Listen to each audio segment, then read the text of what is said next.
Alex Jones here with some breaking news and some really good news. The American people are starting to wake up in a big way. Utah and other states, in bipartisan moves, are coming out and saying, you know what, we're going to pass state laws and give directives in those laws to state police and others not to aid the feds and to block the feds if they try to come into our state and secretly arrest citizens, put bags over their heads, throw them in trucks or vans and take them to airports to be flown out to black sites, rendition centers around the world that have been documented. And even the Washington Post is reporting on a black site in South Carolina where the locals are getting mad that they're taking people that have been grabbed and disappearing them. I mean, it's happening. People are finally waking up. People are apologizing to me in droves. They're saying, wow, it's true. Now, a lot of people got scared by this. And they said, oh my God, it's all real. We better shut up. And I'm like, no. The tyrants have indicted themselves. They have indicted and they have convicted themselves in confessions of tyranny by passing and signing the NDAA. And the Senator Graham and Lieberman and McCain saying, we want you to be scared. This is for citizens. Citizen wants a lawyer. We say, shut up, you don't get one. You're an enemy combatant. This is written for the American people. It's not for Al-Qaeda. The training manuals, all of it, are for Americans who are aware that the foreign banking cartel has hijacked us and are aware of this corporate takeover known as the New World Order. And it's not working anymore. The basic checks and balances are really starting to kick in. We've got a long way to go, but it's starting to happen. Now, because of this pressure, Obama has come out and said, okay, I'm signing a policy directive. I'm going to show you this in a moment, stating that no one will secretly arrest citizens without due process under me. Well, his lawyers already said back when he was demanding this provision be added, while saying he was against it, that all came out, that he can kill U.S. citizens without a warrant or an order or with proof in the U.S. The Israelis have said in their news, in Haaretz, and UPI here has reported, that they say we'll kill U.S. citizens even in America if we want. We'll kill people worldwide if we say you're a threat.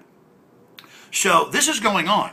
And so they want to, now here's the key. They want to add and codify all of this to legislation so that when they go tell black op operators, military contractors, others, go arrest this talk show host, go arrest this politician, go kill this person, go disappear this person, they've got to give them the order so they think it's legal and lawful. Folks know they've been hung out to dry, just like they ordered the torture at Abu Ghraib and other facilities, but when it came out, they burned them. But then Bush wrote a book last year saying, oh, I ordered that torture and I'd do it again. Well, then why'd you burn your own patsies? Because it was illegal. You understand? Even though they gave the orders, you can't give an order to commit crimes. You can't just say it's legal because you're the executive. So that's what Obama's trying to do. So they can issue secret orders to do this, but then publicly say, oh, I've got a directive saying don't do it. Just like Obama came out and said he's against NDAA, and it turns out he demanded the dictatorial provisions be given to him. Just like he then said he'd veto it, and he didn't. And on the last day of 2011, on New Year's Eve, signed it when nobody was watching and gave a signing statement saying he can secretly arrest you and kill you, but he won't. So again, this is all happening, and this is how these lawyers manipulate all this. But I want to show you a couple articles here. Obama issues policy directive exempting American citizens from indefinite detention. But it goes on to say future administrations, or Obama whenever he feels like it, can just reverse that. Again, this is why they want to have their cake and eat it too. Here's another one.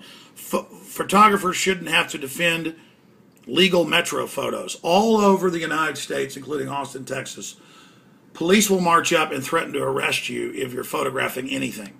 Or even talking on your phone, they're now saying turn it off. It's all about bossing you around and letting you know you're a slave. Also, they've introduced H.R. 347 that's passed the House by a whopping 388 to 3, saying federal parks, monuments everywhere, just if they say leave, you're not allowed to talk to people, nothing. You're instantly charged with trespassing on your own public property. And I've been to D.C., and I've been to third world countries. Nowhere have I been treated like absolute trash like I have in D.C. And by the way, I want to add here that to everybody that it's not just me in D.C. trying to film, being people running over, treating me like trash. It's women, middle-aged women with their teenage kids. It's families. The police and the security guards want you to know you're scum. You pay our checks. And they want to take that DC model of just treating us like we're in North Korea and spread it everywhere. But it's not working. We're not North Korea. We're not what happened in Nazi Germany. We're not Russia. Americans may be lazy at certain levels, about their freedoms, but they're waking up. Now I want to show you something else, because all over the country they're saying you can't photograph anything because you're a terrorist. And in these manuals it says wearing blue jeans, having cell phones, paying for coffee with cash is terrorism. I want to show you something right now. Come out here. We're here in Baton Rouge, and we got this hotel room so we could broadcast from here. And look at that bridge over there that goes across the Mississippi. And again, they say that simply videotaping this is a sign that I'm a terrorist, and that I've got the training videos and manuals, and that I should be put in some type of database. This is the type of outrageous garbage, as if terrorists wouldn't just go to Google Maps or Google Photos or Google Street View. It is ridiculous. They say filming things, and architecture students get arrested all the time or detained, their cameras taken, and they're expanding this out to everything, filming bridges or buildings. This is being done everywhere. This is being done all over, not just the U.S., but the world, to make us all feel like we're guilty, to make us think that normal activities are proof of our evil. When meanwhile the system is spying on us, surveilling us, shipping guns to Mexico, arming people, doing things to destabilize our country. It's ridiculous. It's all about making us not trust each other, but then trusting their system. And telling us we can't photograph monuments in D.C. because we might be a terrorist when you're a tourist there. This is what we're talking about. And it's asinine. And police arresting people and saying you can't film police in public, and then charging them with wiretapping when they know full well that's not what wiretapping is. This is a government out of control. It happens everywhere else. It's happened here. Let's wake up. Let's admit it, and let's start exercising our rights openly. When a cop comes over and says, "What are you doing photographing?" say, "What are you doing talking to me? I'm innocent until proven guilty. I'm not doing anything wrong."